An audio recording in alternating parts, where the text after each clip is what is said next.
welcome to Leadershipedelics Season 2 Part 2. I'm Sebastian Fouillade, and join me every week to explore the intersection between deep spiritual experiences and leadership. Leadership in the sense of how do you manifest a better future for yourself, for your family, for your community, and for others. So join me every week as I interview guests who've had those hardships, those journeys, those heroes' journeys, and they share the insights that they've gained along the way. Insights meant to inspire us, meant to awaken us, meant to help us build a better future. I've got a very special announcement. We're organizing a Sacred Creativity Retreat in October of this year in the Sacred Valley of Peru. Now, what's a Sacred Creativity Retreat? Well, it's all about reconnecting you with your untainted, authentic, creative selves. You know, finding that creativity from a center of alignment, finding that creativity from a center that is not tainted by the judgments of others, by the programming we've had in society.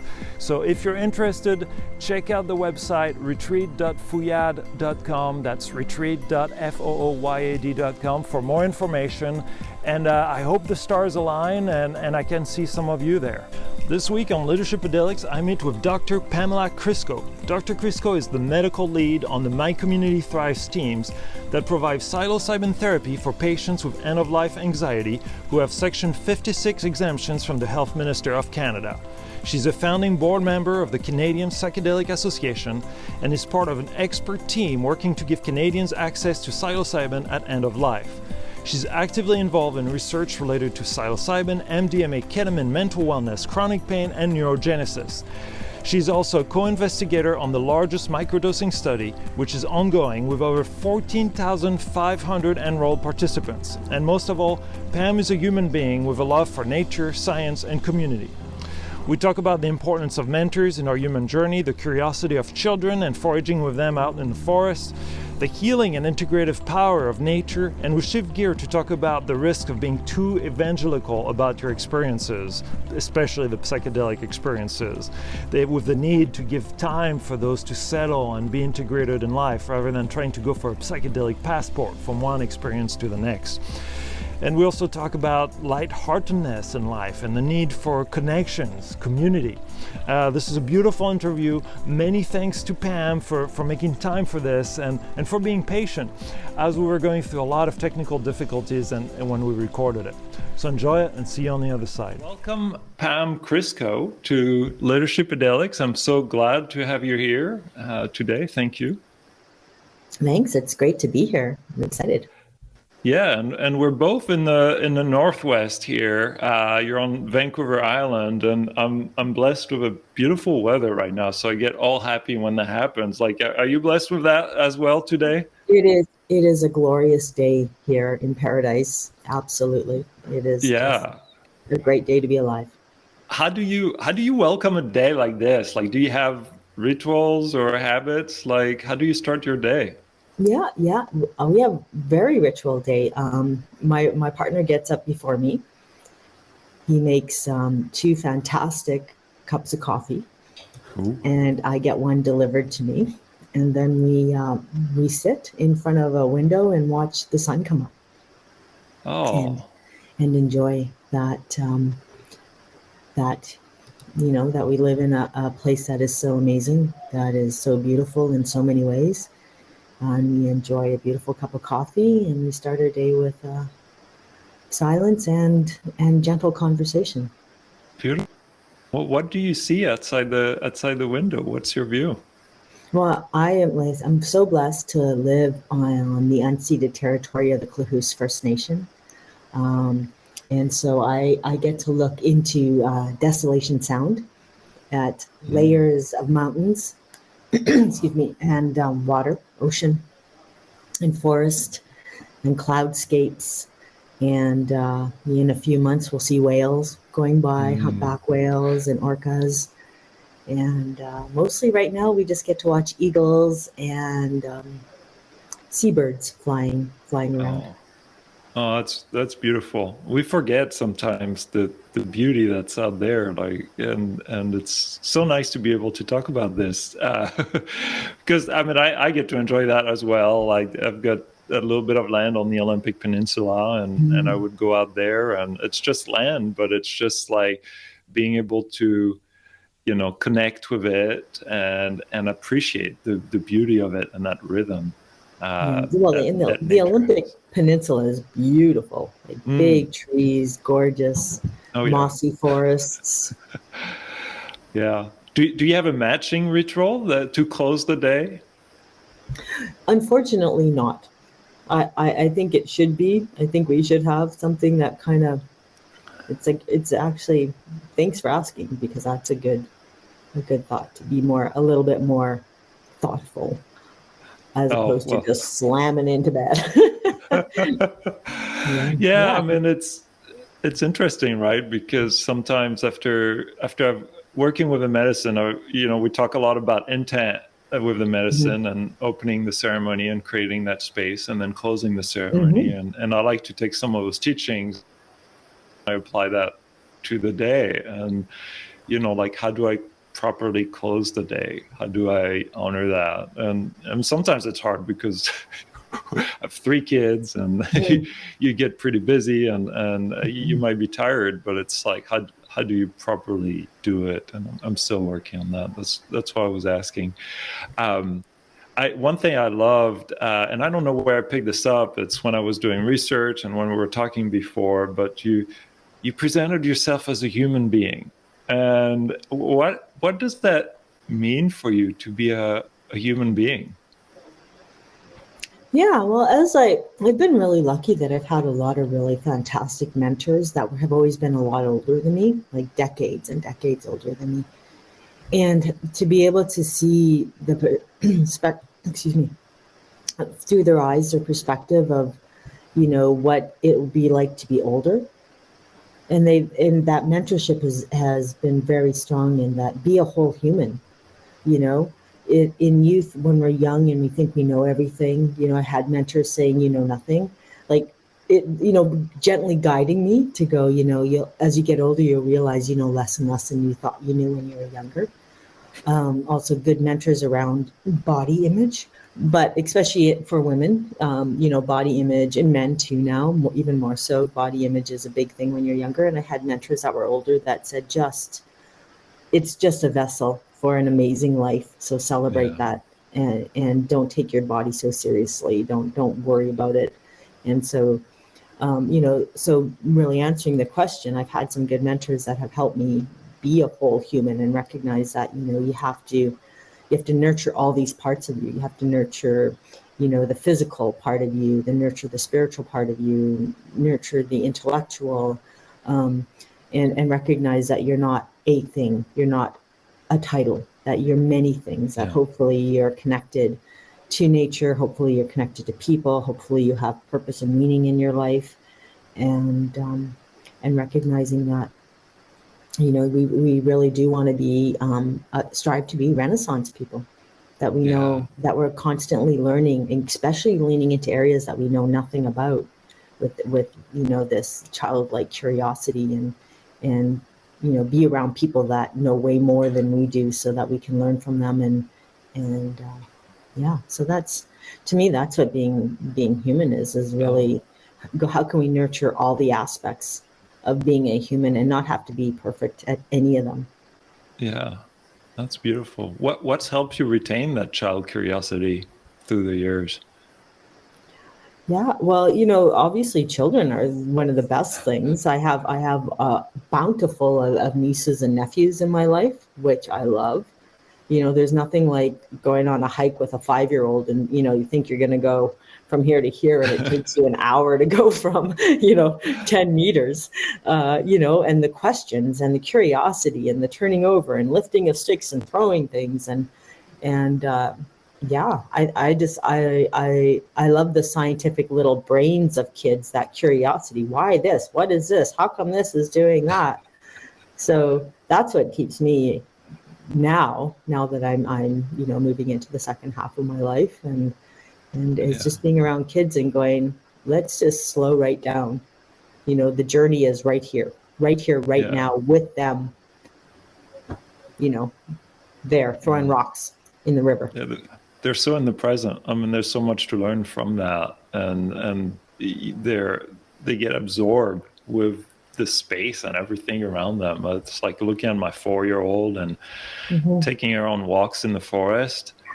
I love to just stop and just look at things. It's like, oh, let's look under this log and see what bugs live there. And she looks at them in a way that hasn't been traumatized yet by, like visions of horror movies or things like that. She's like, oh, I want to poke that slug. I want to see that and see this. And that inquisitive mind is also, really, it's really beautiful to see. So I can totally relate to that. You also mentioned in the past, like you do some foraging as well in the forest. Do you do that with your nieces as well, and go foraging together? Like, I wonder, what is that experience like? It must be magical. It is so magical. It is so fun, especially foraging for mushrooms, because mushrooms are so wow. Like, there's different shapes and different colors, and they're they're art. Like everything, all nature is art, but especially the mushrooms, like you see the colors, and we have a number of really lovely old mossy roads where that, used to be logging roads, and now they're being reclaimed, and that we can walk through, and we go through with, they're all going along and they're all finding different things. And they're talking about them. They're like, they'll flip them over and say, oh, look at the gills are different from the gills over here, and the color is different. And what I have found interesting, like one of my nieces, we had gone out and we had foraged and came back with interesting looking mushrooms, and we put them out on the table. And she very scientifically we had David Aurora's little mushroom book. He has really good myco-key in it, and it has a flow chart. And so she sat there at the time, I think she was 7, not even, I think she was 6. And she looked at the one and she looked at the mushroom, and she could follow the flow chart through, and she found the names of these mushrooms. Oh, wow. And it was just fascinating. And she was just so interested in it. So, to go from being out in the forest and just enjoying the beauty of it, and being together as family and talking and playing, and but then also like, hey, there's a discovery in this. So we try to get out all the time, and we find sticks, and we fight battles and have sword fights, and then we climb up logs and turn over things, and you never know what it's going to be. Find secret places. Yeah. Yeah, it's a lot That's of fun. wonderful. It's a really, I really hope that people that have children in their life really take that time to be in nature and live it through their lives, because it is, or through their eyes, and really just recognize what a beautiful world we live in.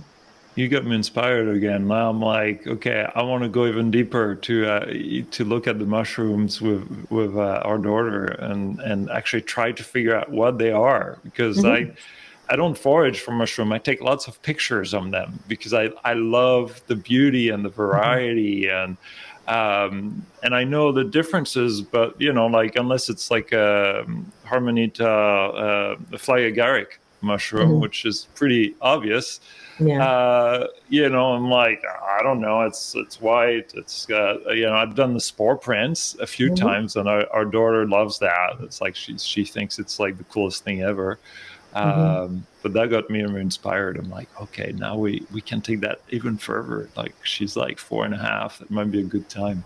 Yeah. So, well, and even just, noticing the different colors and the different shapes, and and the different, you're right, like spore print art is beautiful. Our fridge is covered with spore print. The kids, they'll put the spore print and then they'll draw Mickey Mouse around it or something. Yeah. It's a lot of fun. Everyone, Sebastian here. Sorry for the interruption. So we had some technical difficulties when I was interviewing Pam, and we missed a few minutes, but we went from basically talking about foraging in the forest with children to talking about celebrities and celebrities coming out to talk about their psychedelic experiences. And on that, back to the show. We were talking about like the journey and like the celebrities coming out, and I think in some ways that's really helping, because it's bringing it into popular culture, and so we're having the conversations. We're certainly having more conversations now than ever before. But again, saying what I was saying earlier, is we really have to be very aware of going into being evangelicals on this, because Yeah. it's not for everyone. And you're where one person is at is not where another person is at. And one medicine that has made your life way better is not the medicine for another person. And that's, it's a bit of an immaturity to be a evangelical about it. And I would ask celebrities or people that want to get out there and pontificate about what everyone else should be doing, is to take pause and know that everyone's on a unique path in their life and needs different things at different times, and we Yeah. should be thoughtful about it. Yeah. And it's not, the other thing that is really common right now is what I call this psychedelic passport. Like, have you done everything?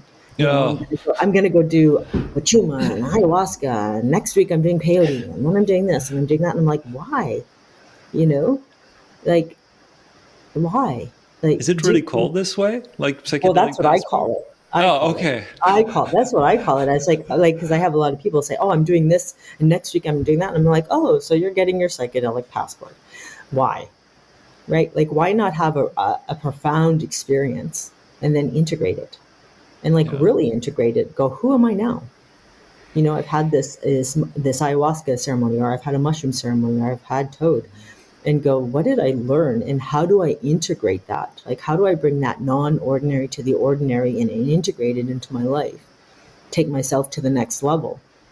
And then when Yeah. I'm ready, then I could do something else. And it may not be a psychedelic, it may be meditation, it may be yoga, it Yeah. may be change my diet, it may be play with the kids more, you know, Yeah. go to the ocean. But to not become like chasing it, because then you're just chasing another thing. Yeah.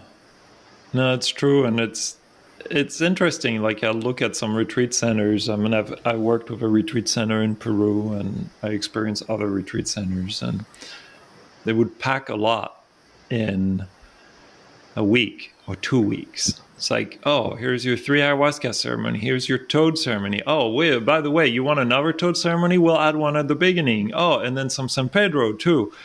And uh, and I've gone through that. And at some points, I was like, no, like Mhm. I can't. I'm not going to do the other toad ceremony. It's free. It's there. I'm not going to do it. Like, I've gotten Mhm. what I needed.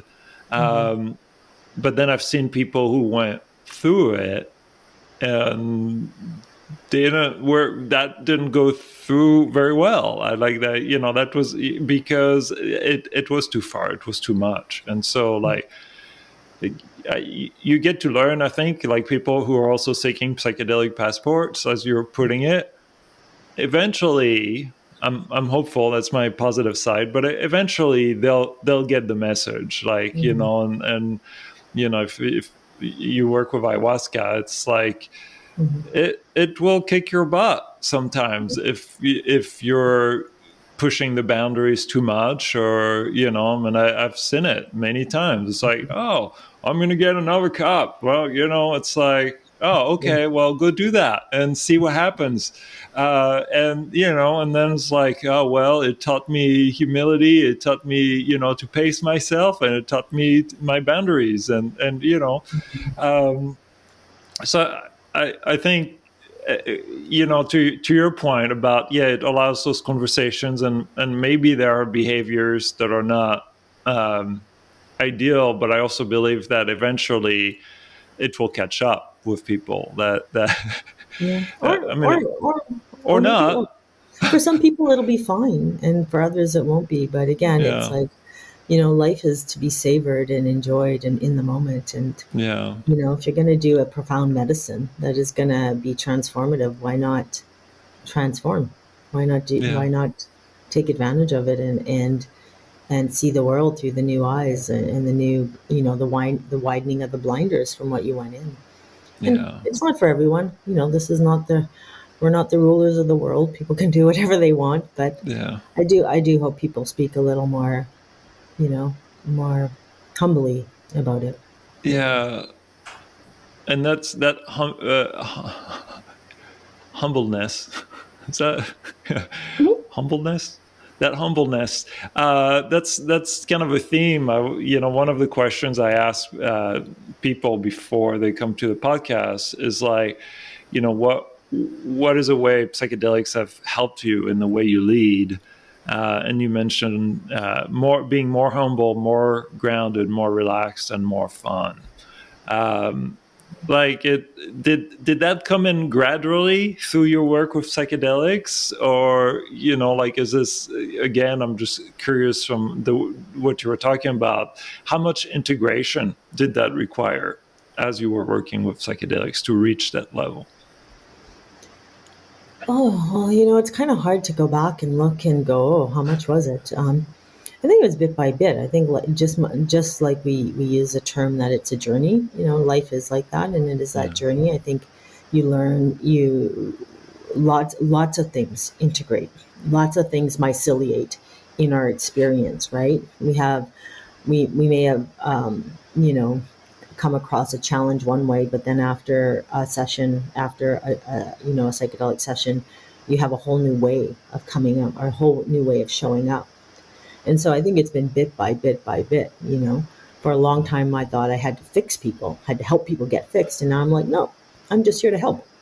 They're going to fix themselves. I'm just a helper. I'm a facilitator. And so I think it's bit by bit, and you learn a little bit more. And as you see things, transforming, and you learn more and you have more experience, then, again, the blinders keep widening and widening and widening. At 18, I knew this much, and now I'm like, oh yeah, there's a lot of different ways of looking at things. And so I think it's all, it's hard to disambiguate what did what, but I know that it's been gradual, and it's been challenging at times. It's not been easy, and some of it's been really great, like flow. I'm a big fan of flow theory. I love Mikhail Csikszentmihalyi, and I like his stuff. I think, when things are easy, you're on right path, and when you're banging your head against the wall, stop, turn around, go the other way, pivot. So good. It's I don't know. It's a great question, and I think it's bit by bit, and I hope that I'm just a little bit better every day. I hope I'm integrating things every day, listening, learning, and I hope I never get to the point where I think I know it all, because I don't. In fact, I know less and less as I get older. Yeah, me too. It's like you read all those books to realize that you know less and less, it's fascinating. When you do you have a go-to tool for integration, like a process, or like how do you approach integrating a learning, or is it changes per experience? Well, now it's more nature. It's making sure that I'm giving, no matter what I'm doing, I'm giving myself ample time to be connected, just quiet. I garden. I love gardening. I love being in the soil. I love permaculture. I love growing food. I love giving food away. I also like just being in the forest and getting exercise in the forest, hiking, biking. And I think that's integration, because that's somatic. It's moving your body. It's thinking, just being. I like using somatic therapies. Like I like using EFT, or tapping. I think it's a great tool. We use it a lot in our program. It really helps a lot. Helps people process, and I find that I use that daily. I find it really keeps me calm, keeps my cortisol levels low, and good food. Good people, laughing. I don't take myself as seriously. I think that is really helpful. Is having some lightheartedness around everything, and searching and seeking like ease and joy, knowing that truly we are here to connect with people, not accumulate things, stuff. And I hope that when I'm expiring from this existence, that I'll look back and go, that was fun. That was a good life. That was, it was meaningful. And not that I have a bank account and a million houses and stuff. It's nice to have luxury and comfort, but I would prefer to have a lot more connection. Oh, it's beautiful. And I know you have a hard stop coming up soon, so thank you for sharing that. And there's so much more we could talk about, but with the technical challenges we've been running into, I'm also very cautious of not talking too much, which helps us focus on the important things. And what we shared was really important. What I'm saying is not original. Like, yeah. people that have many people before, and all my mentors and stuff. I'm just borrowing their words and their wisdom. Yeah. And if I could, I wish I could pick out like, oh, I learned that from so and so. So I'm really not honoring my mentors and apprentices as I should. But I do stand on their shoulders. I stand on their shoulders of their wisdom and many others' wisdom that we all collect as we go. And so, I appreciate that. I'm just lucky that it fell into my life or into my ears, or I got to read it somewhere. And I do want to honor those that have whether it's I watched them in a TED talk, or I read their book, or I had a conversation, or they were one of my mentors or apprentice, or somebody I apprenticed with. But we build on those others that have come before us. Are the shoulders that we stand upon, and it's an honor to be able to continue. And I hope that those who stand on my shoulders, I do good service to them. Beautiful. Thank you. I wish we could talk about all the projects you have going on, because there's so many, from the microdose study you were working on, from the end of life work you're doing, the My Community Thrives as well. I mean, there's just so much amazing work, and then the ketamine work you're doing. There's just so much, and thank you so much for your contribution, and like just putting all that good energy that comes from all the ancestors and everybody before, and being a conduit for that. Thank you. Thank you. And it's a team. I want to say that it's all a team. Like, I'm not a one-person show. I work with large teams, large groups of healthcare providers and Indigenous elders and somatic workers, energy workers. Like, we're a team. And it really does take a team to do all this. So it's not me. I just get to talk about it a little bit more than some others on the team. But it is a team effort. We all work together. It's a flat hierarchy. And it takes a community to do anything. And I think it makes it a lot more fun when you work with. Yeah, that sense of community is something that I feel we've lost. You talked about the conversations around the fire and coming together, and I like how you touched on that. And, I also like that you introduced me to other members of your team that are going to be on the show, which I'm really looking forward to those conversations as well, with your music maker and more. Yeah. So, thank you.